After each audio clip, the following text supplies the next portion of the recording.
नमस्कार साथियों, आप सभी का स्वागत है सक्सेस स्टेप्स में। साथियों, आज हम लोग कोशिका के बारे में पढ़ेंगे, जिसमें कोशिका के प्रकार तथा इलेक्ट्रॉन सूक्ष्मदर्शी की सहायता से कोशिका के जो मुख्य घटक है किस प्रकार दिखाए जाते हैं और इलेक्ट्रॉन की खोज कौन किसने की थी तथा वे वैज्ञानिक कहाँ के थे और जो सूक्ष्मदर्शी थे उसकी खोज कब और कहाँ हुई थी आदि इन चीज़ों के बारे में विस्तार से समझेंगे। तो साथियों, बढ़ते हैं।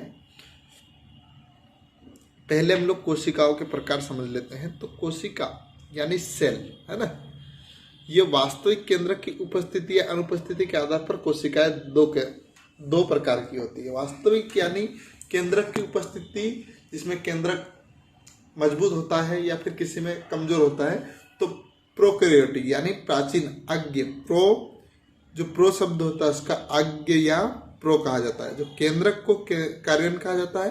और यह पुरानी कोशिकाएं होती है जिनमें सत्य केंद्रक नहीं पाया जाता, यानी जो केंद्रक होता है मैच्योर रूप में नहीं होता है, यानी पूर्ण नहीं होता है। तो उसमें प्रोकैरियोटिक में केंद्रक पूर्ण रूप से नहीं पाया जाता है। और इसमें कोशिका झिल्ली होती है, उसमें झिल्ली युक्त कोशिकांग नहीं पाए जाते।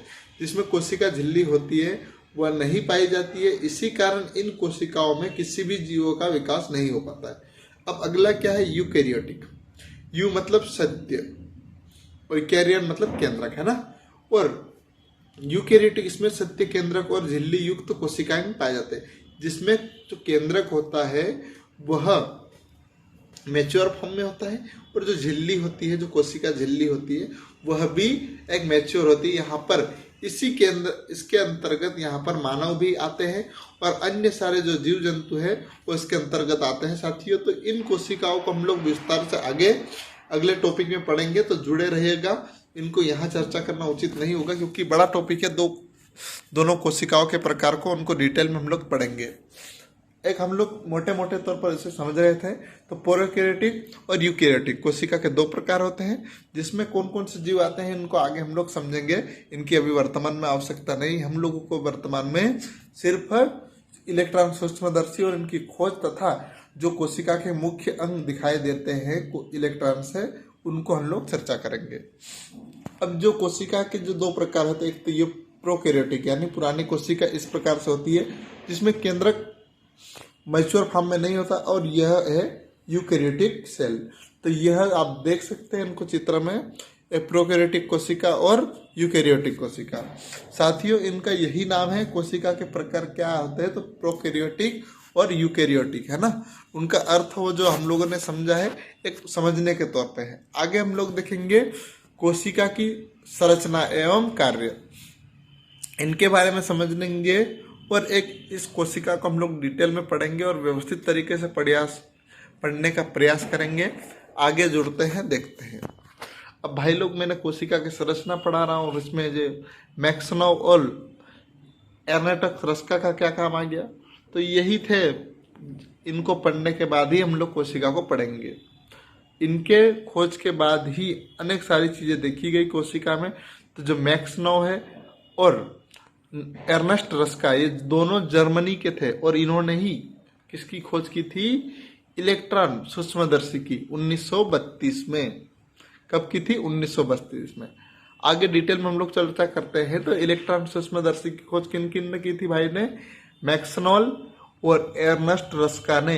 कब की थी, 1932 में। और यह इलेक्ट्रॉन सूक्ष्मदर्शी है जिसकी सहायता से क्या होता है, कोई भी वस्तु अपने आकार से 1 से 2 लाख गुना बड़ी दिखाई देती है इसी सूक्ष्मदर्शी की सहायता से, जिसकी खोज 1932 में मैक्स भाई और एर्नेस्ट रस्का ने की थी। साथियों, हम लोग पढ़ने के लिए थोड़ा सा शब्द मस्ती वाले प्रयोग कर सकते हैं, लेकिन आप इसे पढ़िएगा, याद रखिएगा। अब जो माइक्रोस्कोप होता है, यह ग्रीक भाषा के 2 शब्दों से मिलकर बना है। यानी माइक्रो तो छोटा होता है और स्कोपेन यानी देखना। तो माइक्रोस छोटा और स्कोपेन देखना मिलकर बना है, जिसका अर्थ होता है छोटा देखना। इसका उपकरण प्रयोग अति सूक्ष्म एवं ऐसी चीज़ों को देखने के लिए किया जाता है जिन्हें आंखों से देखना असंभव होता है। वर्तमान में इतनी उन्नत सूक्ष्मदर्शी का विकास किया जा चुका कि छोटी चीजों को साथियों बहुत बड़े गुना और कई गुना भागों में बढ़ा करके देख सकते हैं। तो जो पहले इलेक्ट्रॉन सूक्ष्मदर्शी की खोज की तो इन्होंने मैक्सनॉल और एर्नेस्ट रस्का ने, जो कि दोनों जर्मनी के वैज्ञानिक थे, और 1932 में इलेक्ट्रॉन सूक्ष्मदर्शी की खोज की थी। अब साथियों एक और आता है कि जो इलेक्ट्रॉन सूक्ष्मदर्शी की खोज तो इन्होंने की, तो ये सूक्ष्मदर्शी की खोज किसने की? तो जो सूक्ष्मदर्शी की खोज के बाद ही अपने कोशिका की खोज हुई, तो उसको भी हम लोग चर्चा करेंगे। तो अब आते हैं आगे भाई साहब, ये आगे है ना, क्या है, माइक्रोस्कोप की खोज करने वाले 1590 में कौन थे? इनका नाम था नीदरलैंड के जैकेरियस जेनसन।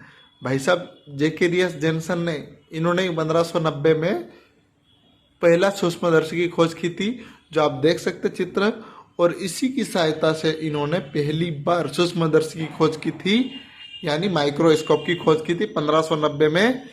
कहाँ के निवासी थे? नीदरलैंड निवासी जैकेरियस जेनसन।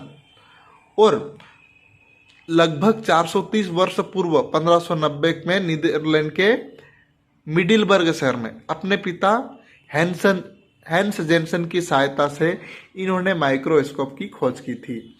तो इनका चित्र देख सकते हैं, और इन्होंने इनके पिता का नाम था हैंस जेनसन की सहायता से दुनिया के पहले सूक्ष्मदर्शी या माइक्रोस्कोप की खोज की थी। और आविष्कारक हैंस लिप्रसी ने भी 1608 में इसी शहर में दूरबीन का आविष्कार किया था। कब किया था? 1608 में हैंस लिप्रसी ने किस शहर में? नीदरलैंड के मिडिलबर्ग शहर में दूरबीन का आविष्कार किया था। और इसी के बाद कोशिका की जो हमारे रॉबर्ट हुक साहब थे, उन्होंने कोशिका की खोज की थी। आगे हम लोग चर्चा करेंगे। अब फिर से ये चित्र आ गया मैक्सनॉल एर्नेस्ट रस्का, तो इनके बाद इन्होंने हम आगे चर्चा करते हैं। तो इनके जो माइक्रोस्कोप जो चित्र था, जिससे क्या क्या दिखाई दिया है, इसके इलेक्ट्रॉन की सूक्ष्मदर्शी की मदद से कोशिका भित्ति, जो कि आप देख सकते हैं यहाँ पर इस प्रकार से कोशिका भित्ति होती है। इसके बाद क्या आती है? कोशिका झिल्ली, यानी यहाँ पर देख सकते हैं कोशिका झिल्ली। आगे जीव द्रव्य को भी समझेंगे। तो यह कोशिका झिल्ली है, और इसी के अंतर्गत जो अंदर पाया जाता है जीव द्रव्य, कोशिका द्रव्य को भी इसकी इलेक्ट्रॉन की सहायता से देखा जाता। तो ये सारा जो चीजें दिख रही है सफेद सफेद, साइटोप्लाज्म यानी कोशिका द्रव्य कहा जाता है। तो यह चीजें देख सकते हैं आप यहाँ। और हम लोग चर्चा करेंगे। तो यह यूरोकैरियोटिक और यह प्रोकैरियोटिक सेल है, जिनमें सेल मेम्ब्रेन आप देख सकते हैं ये अंदर पाई जाती है।